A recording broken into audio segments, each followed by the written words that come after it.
2023 has been a blur, and so many great games have come out for the Nintendo Switch, and our backlog is still filling up, and we probably won't get to a lot of games until 2024. We definitely forgot about several titles that came out this year. Some of these we didn't even remember released or were even announced. With Super Mario Bros. Wonder, Mario RPG, Pikmin 4, Advance Wars, Metroid Prime, and we could go on. As we enter the Christmas season, let's remember the games we forgot about before the eggnog kicks in. I'm Craig with Out of Control Games, and this is our list of Nintendo Switch games we forgot about in 2023. So, confession time here. Many of you reminded us that this year, the remaster of the 2011 Wii original game, Kirby's Return to Dreamland, released this year in February, when we put our top 10 remasters of the 2023 video together. Ironically, my wife kept pointing out the Kirby Valentine's Day commercials as a way to remember Valentine's Day, but somehow I still forgot about our boy Kirby. The game was upscaled from 480 on the Wii to 1080 on the Switch docked, as well as some small visual changes. Also, Megalord mode was added and adds a new gameplay style for Kirby fans. My wife gave me grief because it's one of her favorite series, but at least I remember Valentine's Day thanks to Kirby. There was definitely not a lot of time to get to this game, because we had so many great games we got on sale Black Friday from 2022, and our backlogs took us away from this one. You know it's been a great year of video games when you completely forget that the Batman Arkham Trilogy just came out. Arkham Asylum originally came out in 2009, City was 2011, and Arkham Knight was 2015. Well, at the time this video releases, it just came out. This collection, looking at it on surface level, feels incomplete because it's missing Blackgate and Origins, which were both great, even though they were not made by Rocksteady Studios. Honestly, we've seen so many great PS3, 360 games come back to the PlayStation 4, Xbox One generation that this kind of makes our heads scratch a little bit when looking at why is this coming to the Switch 8 years after Arkham Knight? Did Warner Brothers really lose that much money on Gotham Knights that they had to recover it on the Switch? Originally, the trilogy was supposed to come out in October, but was delayed for quality reasons. Personally, we'd rather have a game that runs well than one that's full of bugs and glitches. And the story so far, at looking at some of the gameplay and reviews, is those bugs and glitches are unfortunately still there. Looking at these kind of delays tells us several other things, just by experience. Brace for large passages, because production of these carts probably started before the announcement of the delay. Also, looking more into it, we did realize that only Arkham Asylum is on the cartridge. Arkham City and Arkham Knight are a download. For $60, you're getting one game on the cartridge. That's not a great deal, honestly, when you consider that you're getting 1/3 of a $60 package. And personally, if you have a teenager or somebody in your house that wants to go back and relive the Arkham trilogy, PC or even the PS4 remasters of Arkham City and Arkham Asylum, as well as Arkham Knight, are going to be your best bet. Same thing if you have a Series X, you can play all 3 games there substantially cheaper. And they're going to look better, play better. I can honestly see why we completely forgot about Arkham Trilogy this year. And speaking of games that came out in the PS3, Xbox 360 generation, it's kind of weird to think most of us probably played Red Dead Redemption when it originally came out in 2010. While the game's now technically a teenager, it explains why it was re-released, and we don't remember it getting announced or coming to the Nintendo Switch at all. This is a little bit more than a port or a remaster. It features up-res textures, better lighting, and 4K resolution. Wait, sorry, we're thinking about the Xbox Series X and One X enhanced ports. The Switch version's fine. It's there if you really want to play it. And honestly, that's probably why we forgot about it, because even a digital PS4 version came out, not even a PS5 port, and that was it. The Undead Nightmare DLC was included, but at a $60 price tag for a game that just became a teenager, still pretty hefty to think about. Considering we're talking about Red Dead Redemption, not the second game that came out 5 years ago in 2008, or the prior Red Dead Revolver that came out on PS2 or the original Xbox, which we're still scratching our heads why Rockstar decided to port this to the Switch. Look, it's a great game, and if you've never played it and you only have a Switch, then you do have the option to play the most expensive version of this great game. Hey, remember a new Minecraft came out this year? Minecraft Legends? I don't know if it did too well, or at least we don't think it did, because nobody really talks about it, and I think that's probably because a lot of us were wondering what this game was about. Personally, we thought it was a Dungeon sequel, which Dungeons was fine, but this is not the case. In fact, Minecraft Legends is a RTS, or real-time strategy, which was something completely different and unexpected, which explains why there isn't much of a player base for it today. Seriously, it's averaging around 18 players daily on Steam. And while Mojang states that it has 3 million players, most of those are probably people that downloaded it on Game Pass and said, maybe later. This is not a Minecraft game, or at least like Minecraft. It's an action real-time strategy, which is probably why it didn't catch on. We have to admit, it looks interesting in a morbid curiosity way, but honestly, this is not what a lot of people were expecting. It also makes you wonder if we're truly past the Minecraft obsession of 8 to 10 year olds, as well as, 3 million downloads as of October 2023. Never mind. One feature the game has is maps are procedurally generated, so you never play the same multiplayer map twice.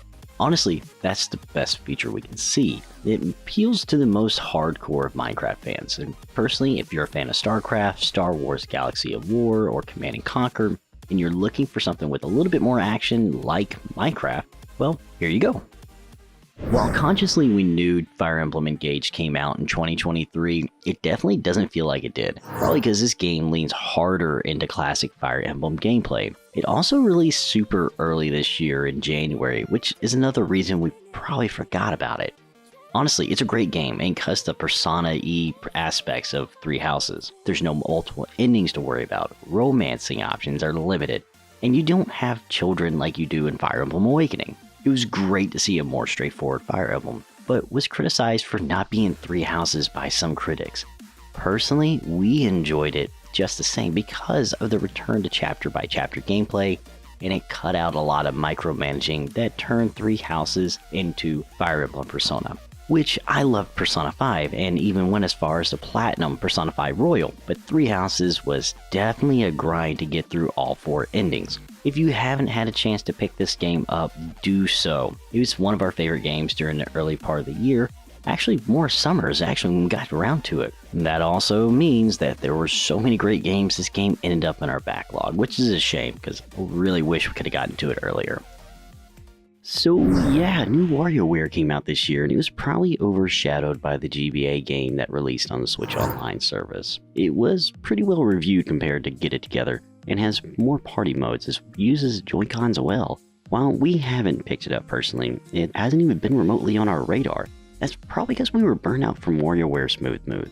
There are now 200 new micro games, a Mario Party style board game, and numerous ways to play this game. One of the biggest things we found out about this game is that every review stated it's better with friends and not as fun solo. So why did we pass it up again? Oh yeah, that WarioWare fatigue. We know the WarioWare series has its audience, but it would have been nice to have gotten another Wario Land or Wario World, or even a remaster of Wario Land Shake It instead. The Legend of Heroes series is one I've always wanted to get into personally, but Trials of Azure is not where I will be starting. The original game released in 2011 in Japan, and this is the first time it's officially come to the West, and it's very much a sequel to Trials to Zero. It also sets up the foundation of future sequels in this franchise. This game is a very niche franchise, now with 12 entries, and you'd probably need to be into the series to really enjoy it. But the reason we probably didn't even realize it came out this year is because it was overshadowed by a Trails and a Reverie, making its Western debut. It's also a game that closes out the current arcs. Okay, Legend of Heroes fans, can somebody point me to a good guide on how to get into this series and what order to play the games in? Seriously, you guys have my interest now. Did you know that Digimon World Next Order originally released on the PS Vita in 2016? So how did we miss this one? Oh yeah, that February release date, and maybe possible franchise fatigue as well. The game's not a true open world. It plays more like Monster Hunter and Legends Arceus' world designs, with a main area that's separated into sections. The game reviewed okay. Many reviewers complained it was too slow to start, or there was just poor direction in terms of gameplay. Also, the story just came off as meh or okay, and was not too much to get incredibly excited about. Basically, you're the Digidestin, go save the digital world. We've seen that so many times in this franchise. What is cool is you can nurture and grow your 2 starters. That's right, you start with 2 Digimon, and you continue to grow them similar to Tamagotchi or Digimon like we had back in the late 90s, early 2000s. Okay, so that's pretty cool, and you have over 200 Digimon variants. So look out, Scarlet and Violet. Oh yeah, that's why we can't remember anything about this game. Everybody was still talking about Pokemon Scarlet and Violet even into February, and with new DLC announced for Pokemon, makes sense why nobody was even focused on Digimon. And speaking of Pokemon, if you've never checked out the Digimon franchise, do yourself a favor and look into this one. There's so many other games in this franchise. Digimon really holds a special place, especially for a bunch of us Gen Xers or Millennials that grew up watching the Fox Kids network, which now I think I'm gonna go see if I can dig out my Tamagotchi from 1997 out of a box of stuff that's in my garage, grab some Capri Sun, some Dunkaroos, and sit down in front of my TV and watch Digimon on Hulu. So I loved Tales of Symphonia on the GameCube, and as an RPG fan, I think I might have purposely blocked this remaster out, or at least it coming out this year. This remaster did not do as well as it could have, honestly. Sadly, the original PS3 master and this version are based on the Japanese PS2 version that ran at 30 frames per second. Why they did not use the GameCube version that ran at 60 frames per second is still unknown to me and many others. Unlike the PlayStation 3 remaster, this version's missing the Wii sequel, Dawn of the New World. That was remastered on the PlayStation 3, however. Also, somehow this version introduced more bugs, audio glitches, and poor performance. If we had to pick a remastered version of this classic to play, it would most likely be the PlayStation 3 version, but only because you're getting the sequel as well. Personally, I'd just say stick to the original GameCube game because it is a superior version in performance, even if it is missing some of the slight additional content to the remaster brings. While Tales of Symphonia was one of the GameCube's best RPGs, it's clearly not one of the Switch's. Times really escaped us because Borderlands 3 originally released in 2019 on the PlayStation 4 and Xbox One, and considering this game's 4 years old, wow, this release really flew under our radar.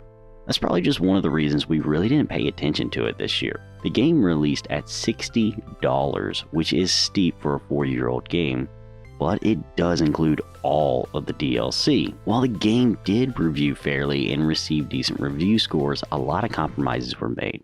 This is only a 2-player online co-op version of Borderlands 3, and there is no split screen, which is a shame because this game was built for 4-player on other consoles as well as has local couch co-op. While the frame rate is not locked at 30 frames per second, it does it to 50 sometimes. There are reports of dips depending on the area and number of enemies on the screen, but overall many reviewers did find it played well.